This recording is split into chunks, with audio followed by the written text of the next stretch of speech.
সবাইকে শুভ সন্ধ্যা। আবার তোমাদের সাথে দারুণ স্বাদের একটা রেসিপি নিয়ে শেয়ার করতে চলে এলাম। সেটা হলো আমার মায়ের হাতের রেসিপি, ইলিশ মাছের মাথা দিয়ে মুসুরির ডাল। তো আমি ইলিশ মাছের মাথাটা ধুয়ে রেখেছি, ওদিকে মশলা রেডি আছে। কড়াই গরম করে তেল দিয়ে দিলাম, তার মধ্যে তেলটা গরম হয়ে যেতেই আমি একটা শুকনো লঙ্কাকে দু টুকরো করে দিলাম, একটু কালো জিরে ফোড়ন দিলাম। এইবারে আমারই একটা গাছের কাঁচা লঙ্কা একটু চিড়ে ওর মধ্যে দিয়ে দিলাম। তারপরে একটু নেড়ে চেড়ে পেঁয়াজ কুচি করে রেখেছিলাম, সেই পেঁয়াজটার মধ্যে দিয়ে ভাজা করলাম। এরপরে যে মাথা দুটো আমি ধুয়ে রেখেছিলাম, সেই মাথাটা এই তেলের মধ্যে পেঁয়াজ ভাজার সাথে একসাথে ছেড়ে দিলাম। এবার আমি জাস্ট 1 চামচের মতন হলুদ গুঁড়ো দিয়ে দিলাম।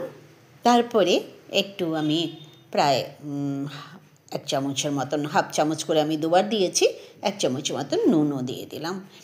আর দিয়ে দিলাম আমি পিষে রেখেছিলাম কাঁচা লঙ্কা আর আদা, সেইটা 1 চামচ ভর্তি করে আমি দিলাম। দিয়ে ভালো করে নেড়ে ছেড়ে দিলাম। ওটা মাছের মাথাটা গন্ধ গন্ধ বেরোচ্ছে, তখন জিরে গুঁড়ো দিলাম। জিরে গুঁড়ো দিয়ে আবার একটুখানি নেড়ে ছেড়ে দিলাম। এইবারে আমি মুসুরির ডালটা জাস্ট কাঁচা লঙ্কা দিয়ে নুন দিয়ে সেদ্ধ করে রেখেছিলাম, সেটা দিয়ে দিলাম সোমবার। ব্যাস, এবারে ফুটছে, দারুণ একটা স্বাদের গন্ধ বেরোচ্ছে। এইবার আবার উঠিয়ে নেওয়ার পালা। হয়ে গেছে আমার ইলিশ মাছের মাথা দিয়ে মুসুরির ডাল। এইভাবে তোমরা বানিয়ে খেও, অসাধারণ লাগে, দারুণ স্বাদ লাগে, আর কিচ্ছু দরকার হয় না। ওপর দিয়ে ধনেপাতা সাজিয়ে ব্যাস রেডি আমার ডাল।